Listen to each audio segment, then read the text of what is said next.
The Sierra Madre has one of the largest rainforests in the Philippines. Situated on the island of Luzon, this rugged jungle is home to a surviving hunter-gatherer group called the Agta. Several years ago, a group of anthropologists set out to study this indigenous group of people. The researchers were curious to learn more about how the Agta valued the members of their tribe based on their individual contributions. You'd think the ones who had skills like hunting, gathering, and fishing would top the list, but that wasn't the case. You know who came out on top? Storytellers. The actor revered the tribe members who spun tales more than those who literally brought home the bacon, the snacks, and the drinks. While it's clear they hold it in high esteem, the actor aren't the only ones who appreciate the art of storytelling. Stories matter. They're important. They flavor what might otherwise be a boring lecture. They keep us entertained while we binge-watch shows on Netflix.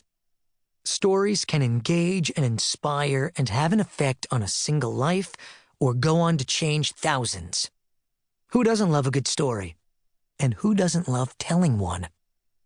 When I began to scheme about how to propose to my then-girlfriend, Demi, I knew it had to be a great story. I wanted to offer my future bride an experience that would spark memories of joy throughout her lifetime. I wanted her to sigh in bliss and get butterflies in her stomach whenever she'd recall what I hoped would be one of the best days of her life. I wanted her to be reminded of how much she is loved. Okay, fine, and maybe, just maybe, there's a smidgen of ego in my motivation. I wanted to be the awesome fiancé who crushed this monumental task. What can I say? I'm a competitive guy, even with myself. There are a few elements necessary to create an experience that will live on as a great story, particularly an engagement story. I knew that to make it meaningful to Demi, this moment had to include special people, a beautiful location, and the element of surprise. The goal was to have a mission proposal for the girl of my dreams. The ring had to come from Africa, my bride's homeland. Over the past few months of dating, Demi had dropped a few hints about the styles of ring she liked. They were clues, but I knew the finished product was up to me. After I met with several different jewelers, one in particular had some great recommendations. Over the next few months, Tom Hoyt and I had many conversations about finding the perfect ring. But when he started talking about an internally flawless diamond, which is exactly what it sounds like, well, he had my attention.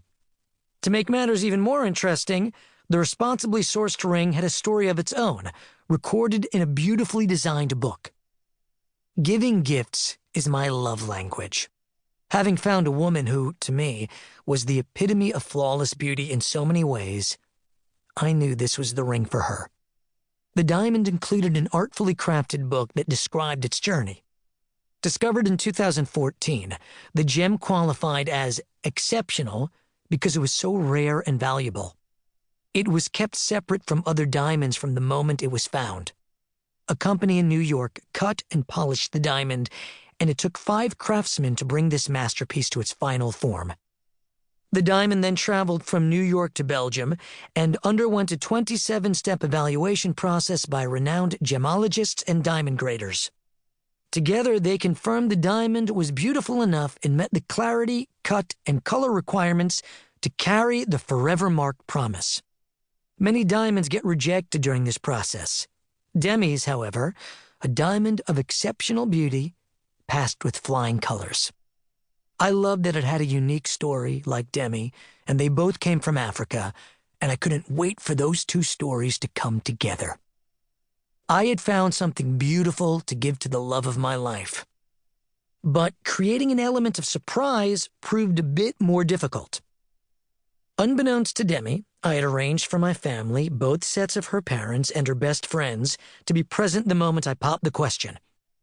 It's hard enough to coordinate the schedules of 2 or 3 buddies to watch college football at my house, let alone 20-plus loved ones from around the world. It proved a challenge, but with a lot of help from others, it happened.